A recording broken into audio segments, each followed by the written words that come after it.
여러분에게 어떤 전능자가 어떤 힘이 있는 사람 또는 왕이 또는 전능자가 여러분에게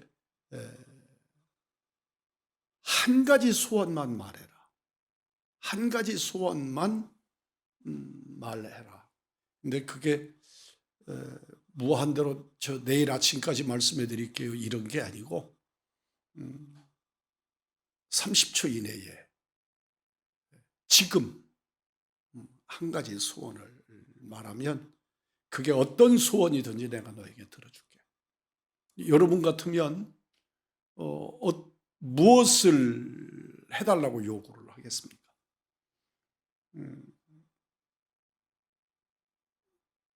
각자 정말 절박한 소원을 가진 사람들이 있겠지요.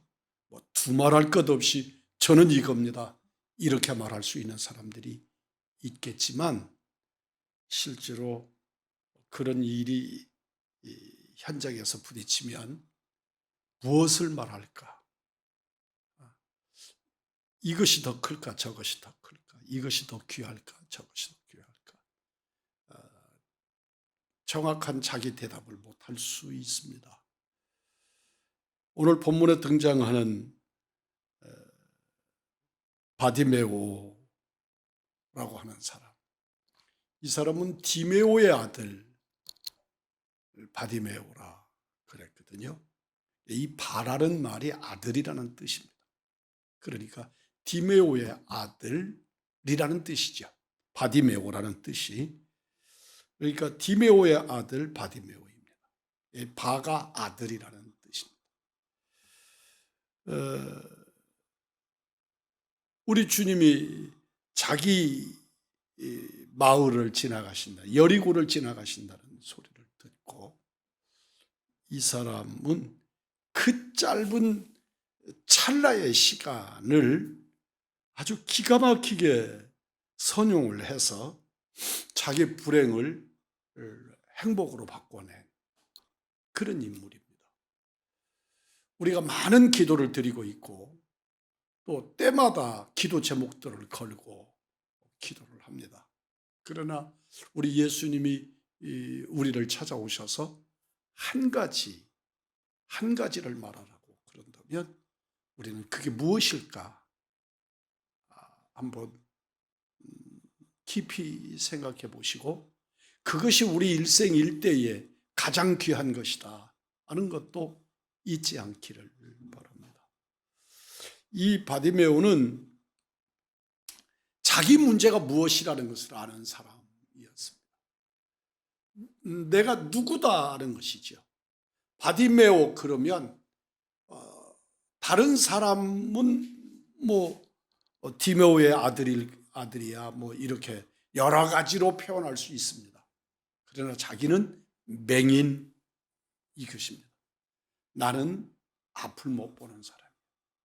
이게 그 인생에 가장 시급하게 해결해야 되고 또 영속적으로 해결해야만 되는 문제였습니다.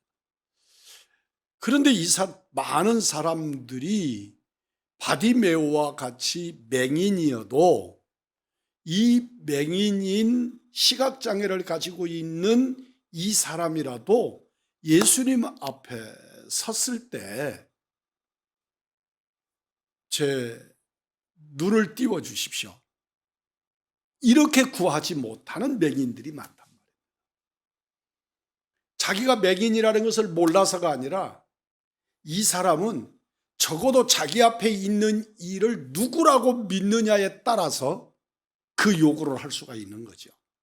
내 앞에 있는 그분이 상점 가게의 아저씨라고 생각이 된다면 나 비스켓 하나를 또는 빵 한 조각을 그렇게 구할 수도 있겠죠.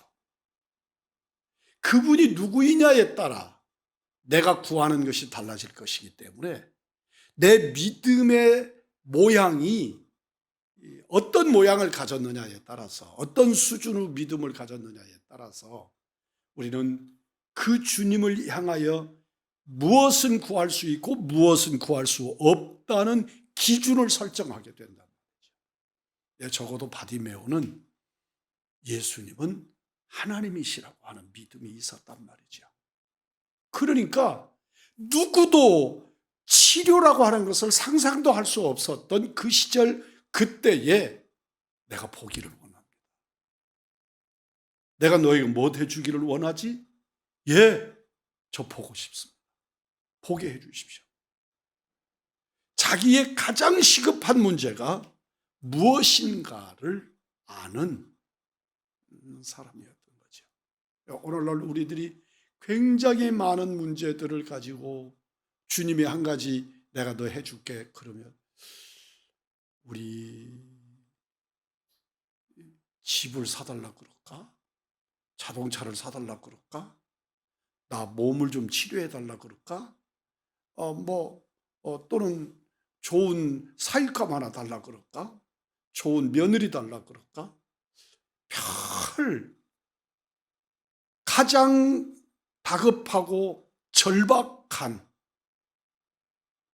그 수많은 문제들 앞에서 적어도 우리 예수님이 하나님이시다고 하는 믿음과 함께 그는 도저히 요구할 수 없는 요구를 하는데 보기를 원합니다. 이것은 그의 신앙 고백입니다. 이것은 적어도 바디메오의 신앙 고백인 것이죠. 오늘 여러분과 저에게 있어서 정말 주님 앞에서 절박하게 구하는 신앙 고백이 무엇인가를 한번 새겨볼 수 있게 되기를 주님의 이름으로 축복합니다. 우리들에게 이 바디메오는 육의 눈이 어두워져서 맹인이었지만 영적인 소경, 영적인 거지의 문제가 있습니다. 어떤 사람이 영적인 소경인가? 교회를 다니면서 나사렛 예수로는 인정하지만 다윗의 자손으로는 시인하지 않는, 그러니까 메시아로는 받아들이지 않는, 그래서 예수님을 도덕선생으로는 이해를 하지만 나의 구주, 나의 하나님으로는 받아들이지 못하는 사람.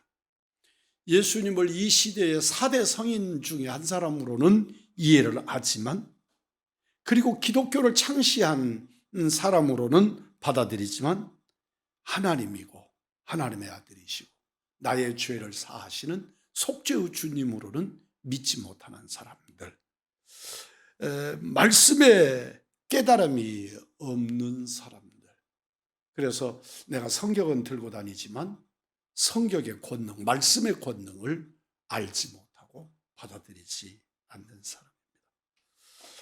우리가 성경을 많이 알지만 또는 안다고 자만하지만 그 속사람은 변화되지 않고 아는 것과 삶이 일치되지 않는, 아는 것이 삶을 다스리지 못하는 그런 우리들이 영적으로 맹인과 같은 영적 맹인의 존재인 것입니다. 이렇게 영적으로 눈이 어두워지면 당연히 맹인이 뒤따라오는 것은 가난함입니다. 거지입니다. 그러니까 성경에서 보면 절대적으로 구제의 대상이 되는 사람들 중에 과부, 고아, 그리고 맹인 이렇게 따릅니다. 이 말이 무슨 말이냐면 앞을 못 본다는 것은 오늘날에는 맹인 중에서도 유명한 가수가 있기도 하고 맹인 중에서도 우리나라 사람으로서 맹인으로 그 오바마 대통령의 보좌관까지 되는 그런 사람도 있기도 하지만 실제로 오늘날도 현실적으로는 맹인 그러면 가난한 사람일 수밖에 없지요. 영적으로 눈이 어두우면 우리는 자연히 영적 가난이 뒤따르게 마련입니다. 입으로는 온갖 미사어구를 사용해서 하나님을 부르고 하나님과 그리고 하나님의 이름을 그렇게 포장하지만 진정으로 하나님의 사랑의 부요함을 체험하지 못하는 사람들에게 감사도 없고 기쁨도 없는 영적인 가난한 삶을 살게 된단 말입니다. 가난한 거지처럼 그가 저 부자 되게 해주세요. 또 사람들에게 좀 무시당하지 않게 해주세요. 저 집을 좀 하나 가졌으면 좋겠어요. 뭐 별스런 소리를 다 한다고 해도 그가 맹인이라고 하는 문제가 해결되면 근원적인 문제가 해결이 되는 것이잖아요. 우리들은 하나님 앞에서 내 영혼의 그 영적 거지의 문제들을 해결하셔서 하나님 앞에서 감사가, 기쁨이, 섬김이, 은혜가 있는, 은혜를 누리는 진정한 감사, 그 영적 맹인으로부터 시각을 열어 자유롭게 하시는 은혜의 역사가 있기를 주님의 이름으로 축복합니다. 바디메오는 기회를 놓치지 않은 사람이었어요. 예수님이 살고 있는 집에, 옆집에 사는 사람이 아니에요. 그는 여리고라고 하는 곳에 우리 예수님이 성경 역사를 살펴보면 약 한 3번 정도 여리고를 가십니다. 여리고를 이렇게 지나가시는 것이 한 3번 정도 여리고를 지나가세요. 근데 그 중에 한 번을 자기의 기회로 붙잡을 수 있는 그런 사람이었어요. 수많은 사람들이 예수님을 따랐어요. 근데 여리고에서 일어난 사건들 중에 이 바디메오 사건도 있지만 이만큼 유명한 사건이 여러분 삭개오 사건이 있단 말입니다. 그러니까 그 삭개오 사건이나 바디메오 사건을 이렇게 놓고 보면 예수님을 따르는 무리가 있고 예수님을 막 따르는 사람들이 있어요. 그리고 예수님을 환호하는 사람들이 있어요. 그런데 놀랍게도 그들이 주인공이 되지 못해요. 바디메오가, 삭개오가, 이 사람들이 정말 우리들이 쓰는 말로 아웃사이더들, 전혀 그 시대의 그 상황에서 예수님의 관심이 될 것 같지 않은 이 사람들이 주인공이 된단 말이에요. 예수님을 모시고 옹의를 하고 바디메오가 소리 지르니까 지르지 말라고 조용히 하라고 그러고 이랬던 사람들은 하나도 주인공이 아니에요. 정말 음지에서 그리고 주님을 향하여 갈망했던 단 한 사람, 이 바디메오가 주님 앞에서 그의 눈이 열리는 놀라운 역사를 발견한단 말이죠. 기회는 아무나에게 주어지지 않아요. 그런데 바디메오는 그 기회를 붙잡은 사람입니다. 바디메오는 예수님이 지나가신다는 말을 듣고 그는 튀어 일어나는데 필사적으로 어두움에서 탈출할 수 있는 기회를 붙잡으려고 한 행동이 다윗의 자손이여 나를 불쌍히 여겨주시라고 외치는 것이었습니다. 이사야 55장 6절을 한번 찾아봅시다. 이사야 55장 6절입니다. 사실 바디메오의 이 사건 이후에 이제 다시는 예수님이 여리고에 가시지 않습니다. 왜냐하면 예수님은 이 사건과 함께 지금 예루살렘으로 가셔서 그 예루살렘에서 하시는 일이 십자가를 지시는 일이었기 때문에 그런 것입니다. 이사야 55장 6절입니다. 다 같이 시작. 너희는 여호와를 만날 만한 때에 찾으라. 가까이 계실 때에 그를 부르라. 아멘. 여호와를 어떨 때? 만날 만한 때에 찾으라. 아무 때나 되는 게 아니라는 거예요. 그리고 찾는 사람이 만나는 하나님이신 것을 기억하십시오. 기회를 놓치지 않고 붙든 사람. 내게 하나님께서 주류에 있는 사람들이 예수님에게 시비 거는 것은 볼 수 있어요. 바리새인이나 사두개인들이나 서기관이나 이런 사람들이 예수님께 시비를 걸어서 논쟁을 불러일으키고 거기서 예수님의 교훈을 받고 그런 것들은 있는데, 이렇게 인생을 바꾸는 기적의 역사를 만들어내는 사람들은 다 그 시대의 사람들의 눈에는 아웃사이더들이었던 거죠. 도저히 주님 앞에서 은혜를 입을 만한 그 어떤 모양도 멋도 가지지 않은 사람. 그러고 보면 나는 가능성이 있는 사람이잖아요. 그죠? 우리가 가능성이 있는 사람이죠. 누구에게도 관심을 끌지 못해요. 오히려 관심을 끈다면 좀 조용히 하라고. 분위기 깨지 마라. 그리고 제어당할 사람, 그런 수준의 사람들이란 말이죠. 그런데 그런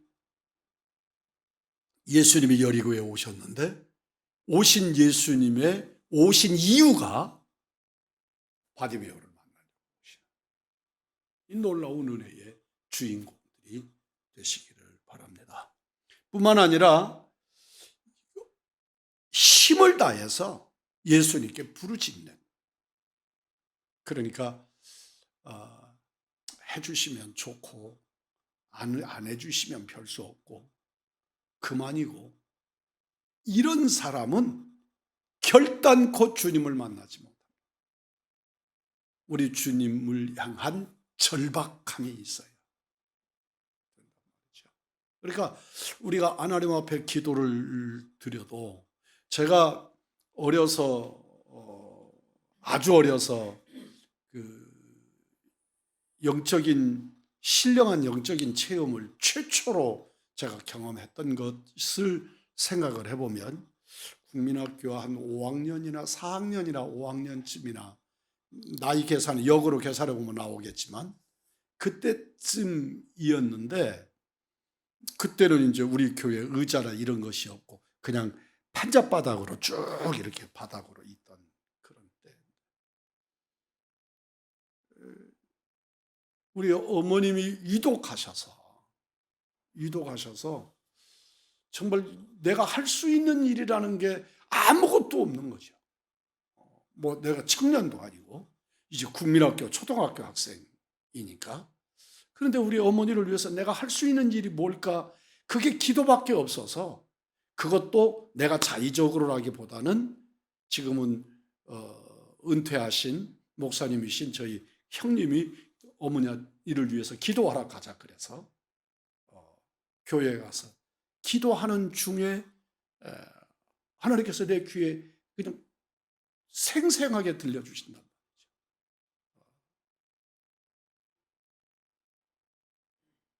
어머니 모시고 병원에 가라고.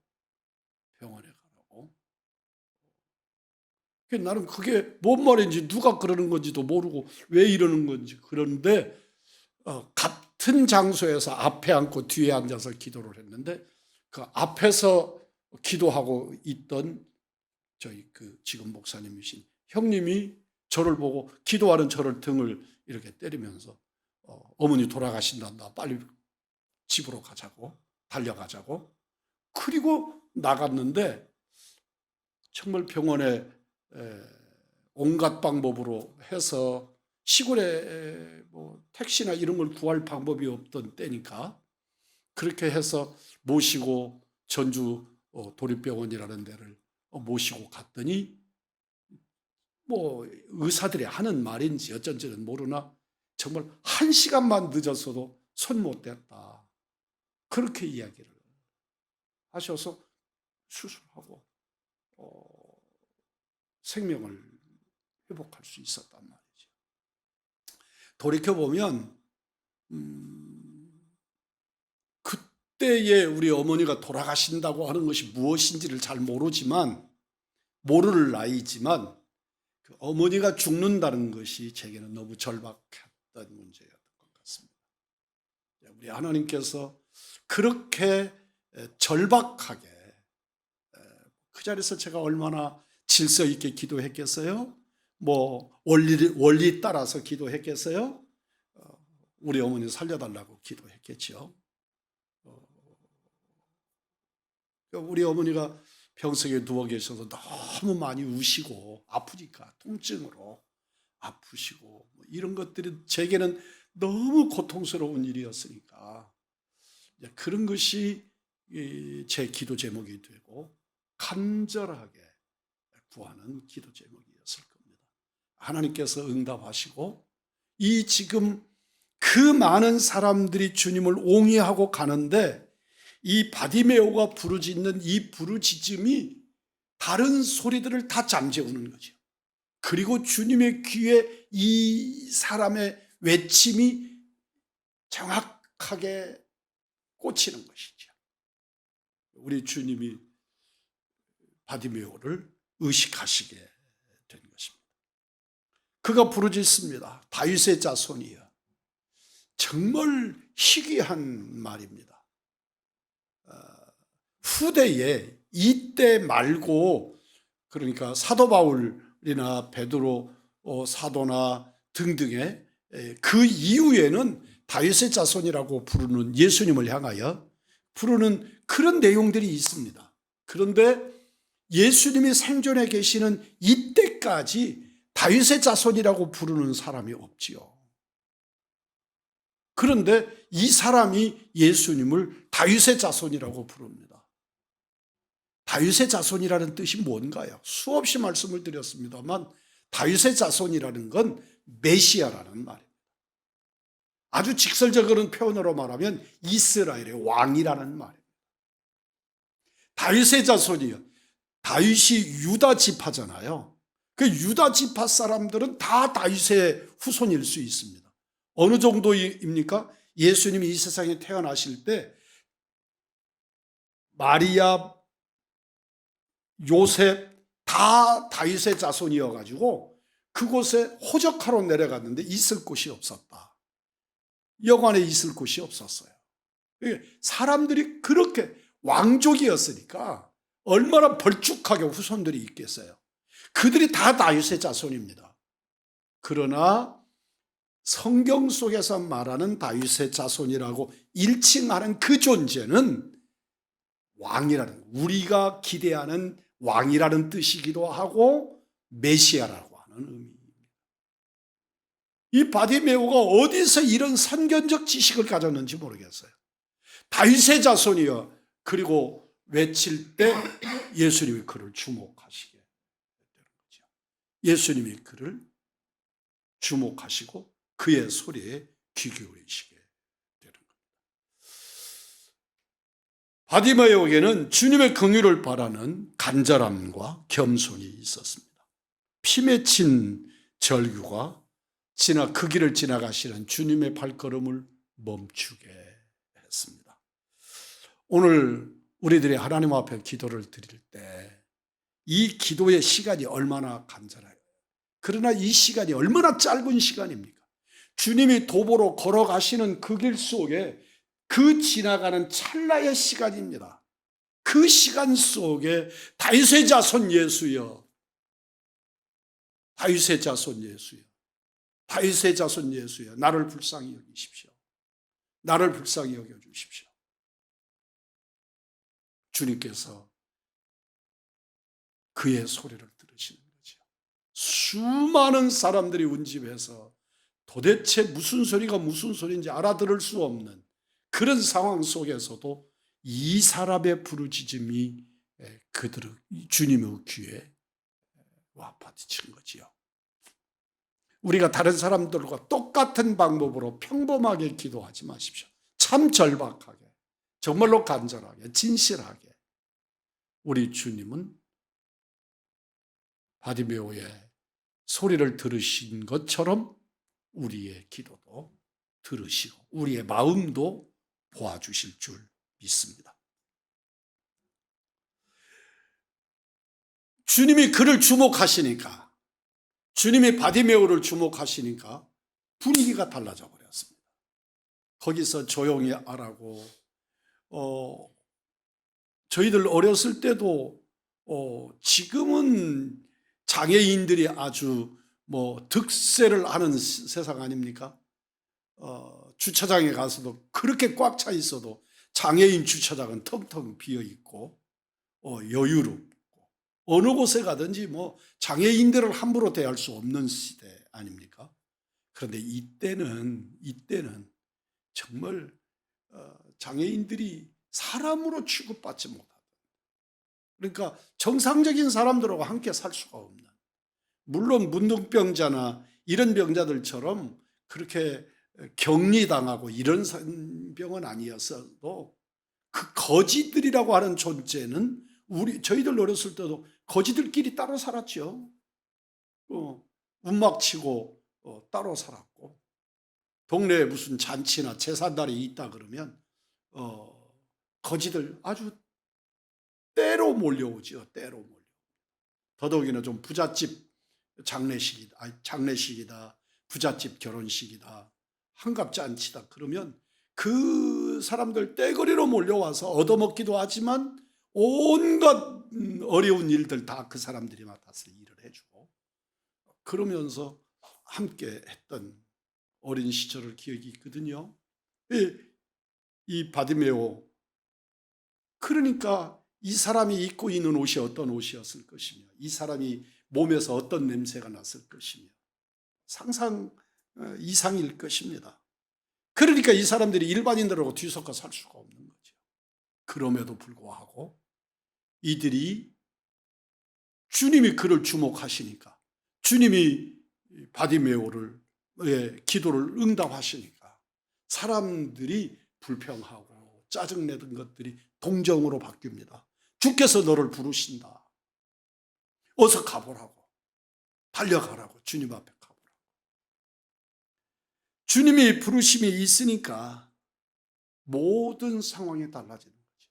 비록 이 사람은 아직 그 치유받기 이전인데도 불구하고 이 사람이 하는 행동이 아주 독특합니다.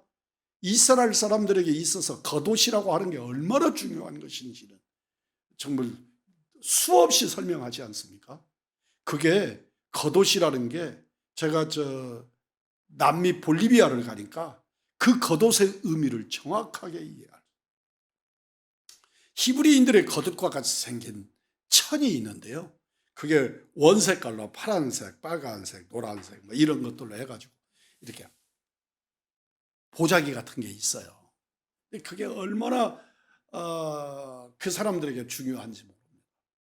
이 보자기가, 저도 보자기 여러 개 사가지고 왔는데 실제로 우리나라에 오니까 너무 정말 그거 보고 뭐라 그래, 쓸모없는 거, 그리고 값도 나가지 않는 거, 하여튼 간에 그렇게 생겼어요.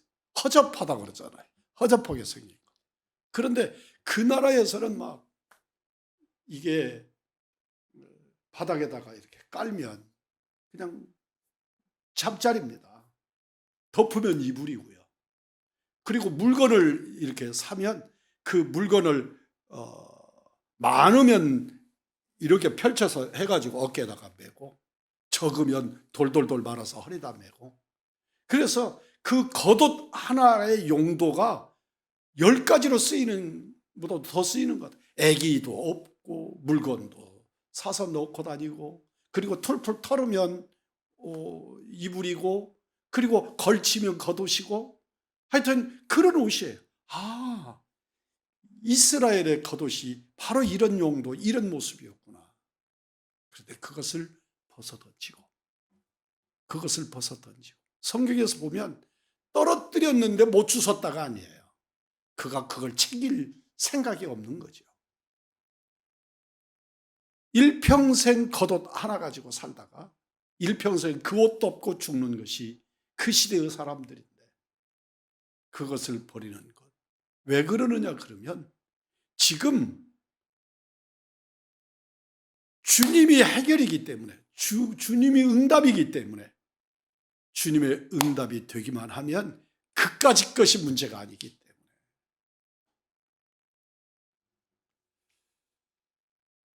얼마나 기다렸던 순간인지 그는 겉옷을 내팽개치고 뛰어갑니다. 맹인이 뛴다? 이해가 됩니까? 앞을 못 보는 사람이 뜁니까? 더듬거리는 것 갖는 거죠. 그런데 주를 향하여 뜁니다. 마침내 그는 해방에 주님의 음성을 듣게 됩니다. 우리에게도 영육간의 소경의 문제, 거지의 문제가 있습니다. 바디메오와 같이 마음에서 우러나오는 진정한 기도, 부자이신 아버지, 전능하신 하나님, 자비와 긍휼의 근본이신 그분께 한 번 더 부르짖는,